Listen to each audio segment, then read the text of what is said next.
Howdy folks, and welcome back to World of Tanks with the mighty Jingles. And in today's World of Tanks video, we're not going to see somebody win by pressing the 2 key and firing gold at everything. We're not going to see somebody win by being in an overpowered premium. Well, actually that point's slightly debatable, but more on that in a moment. And we're definitely not going to see somebody win by being in a tier 10 Soviet medium tank and fighting enemies mostly consisting of clueless noobs. This is Quarters 32. I don't think you could really argue the case that the Type 64 is an overpowered premium, although it is a premium, and it's certainly not bad. I'm sure there are plenty of people out there who don't actually like the Type 64, but that's not really surprising because it's a light tank. And, well, doing well in a light tank requires a certain temperament that not every World of Tanks player has. It's certainly a good machine. It's small, it's quick, it's manoeuvrable. The gun's okay as well. It doesn't do a huge amount of damage per shot, but it's rapid firing and accurate. And unlike similar guns on, for example, the T-67 or the Hellcat, because this is a light tank and not a tank destroyer, it actually enjoys a reasonably quick turret traverse as well. So it's a pretty good Tier 6 premium. It's definitely not top tier, although he's not horribly under-tiered. This is a Tier 7, not a Tier 8 game, but he's not a top-tier tank. There are plenty of Tier 5s for him to shoot at, but he doesn't have a gun that can one-shot any of them. They all have guns that can damage him, and there are plenty of other Tier 6s, and more than a few Tier 7s to be shooting at him as well. So he doesn't enjoy any particular tier advantage. He's not overburdened with an excess of gold ammunition. He only carries 5 rounds of premium ammo, and he's going to finish the game with 5 rounds of premium ammo. To begin with, he's deployed himself behind this very useful, if slightly obvious, bush, with Camanet and binos deployed in order to spot the valley to the north. Meanwhile, down behind him to the south, that KV-1 is looking like a rather juicy target.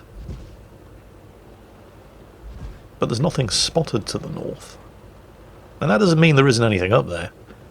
But there's nothing spotted to the north, and that KV-1 is definitely proving to be just too much of a temptation. Gets one shot into him. And remember, just because we couldn't see enemy targets up to the north, that doesn't mean there isn't anybody there. Initially, I didn't even know whether or not he had 6th Sense on his tank commander, but at this point, when he's easily spotted by the KV-1 and 6th Sense doesn't go off, I think we can guarantee that, yeah, he doesn't. And that's when he takes his shot from the still unspotted Challenger up there to the north, which shaves off around about a quarter of his health. Remember, just because you can't see them, it doesn't mean they're not there. Getting some shots in on the VK up there, assisting the E25. It's actually the GDDR5 Panther who takes the kill, and at the same time, making sure he's tucked in behind the rocks there just to ensure that that Challenger, if he's looking, doesn't have another shot at him. And oh, hello. There's the VK2801 again, who got spanked by artillery earlier. It's forced him to back off. What's going on down the back road up there? Well, the team's big heavies are pushing in that direction.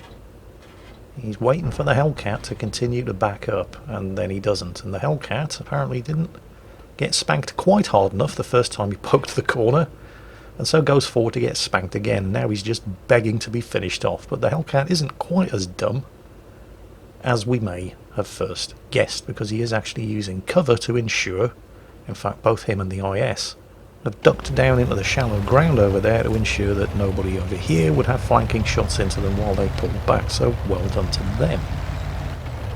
Meanwhile, Hewitt, I hope I'm pronouncing your name correctly, moves onto the top of the hill. Now this is a very exposed position, but there's a potential kill up for grabs here on the SU-100. One more shot. Yep, got him. Almost certainly got spotted while he was up there, so backs down, just in case anybody up the valley to the north, particularly that Challenger, has any further shots at him.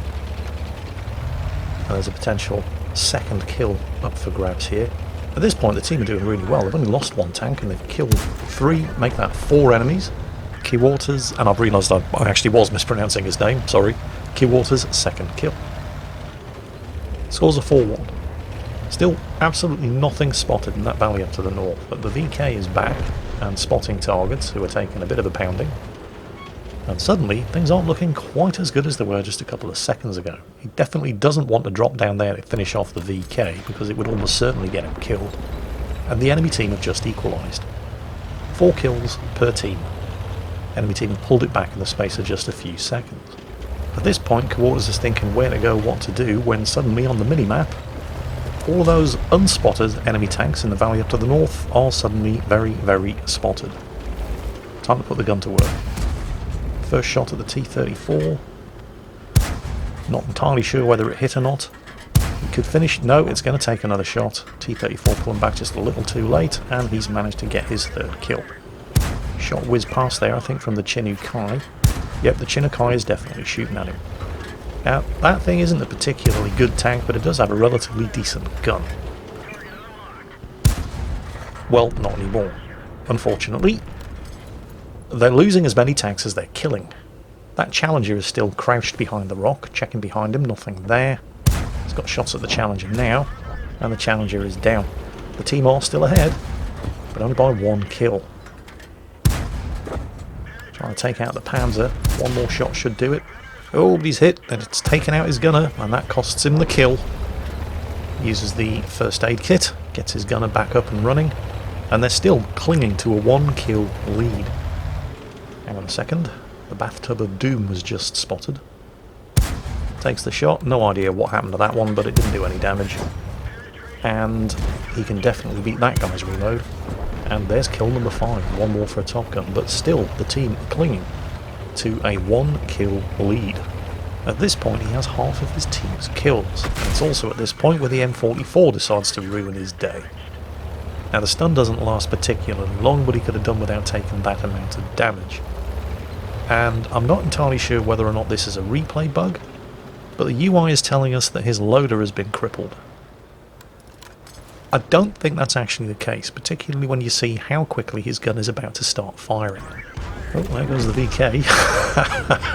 Clearly sick of living. The team now have a 2 kill lead. Hooray!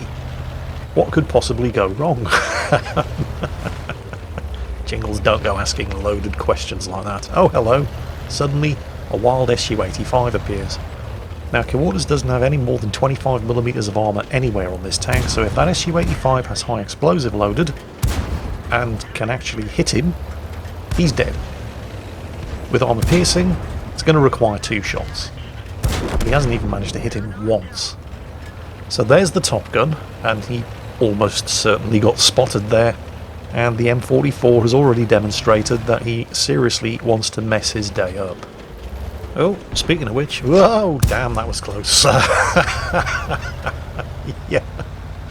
I really don't think that guy likes you very much, Quarters. Then again, given that that M44 has actually done the lion's share of damage to your machine, I suppose the feeling is probably mutual. And, well, you know what they say, revenge is a dish best served cold. Gotcha. Kill number 7. There are now only 2 enemy tanks remaining, so it's difficult to see exactly how the team could lose this.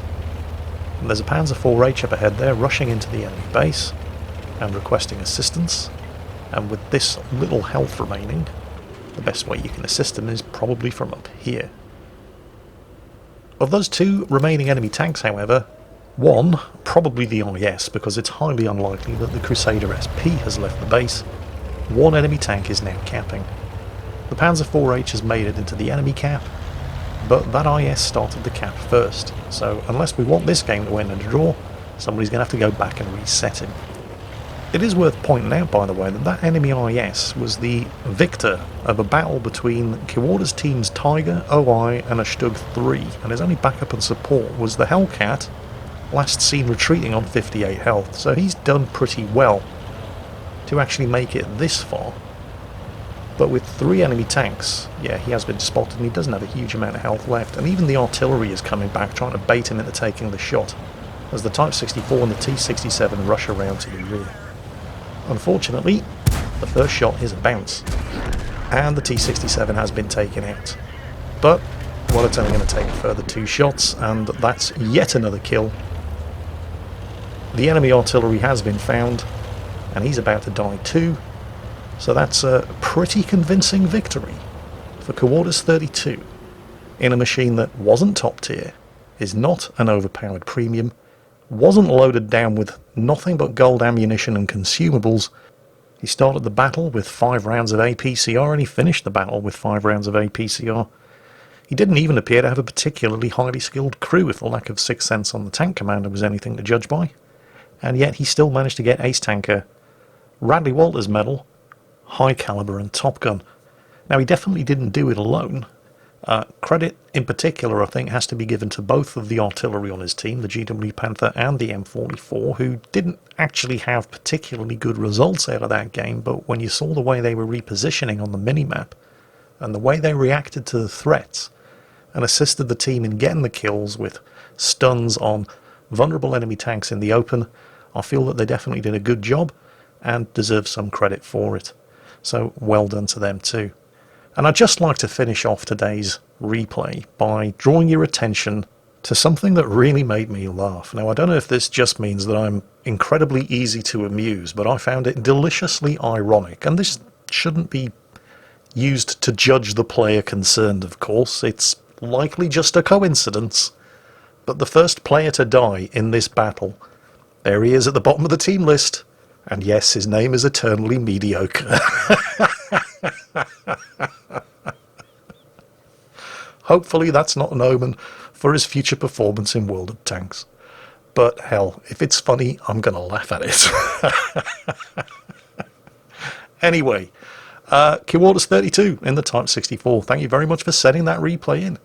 Thank you for winning just by playing well, instead of being in a top tier Russian medium, or an overpowered flavour of the month premium tank, or even by just hammering the 2 key and emptying premium ammunition at the enemy as fast as you can empty your pockets. Well done for just playing well.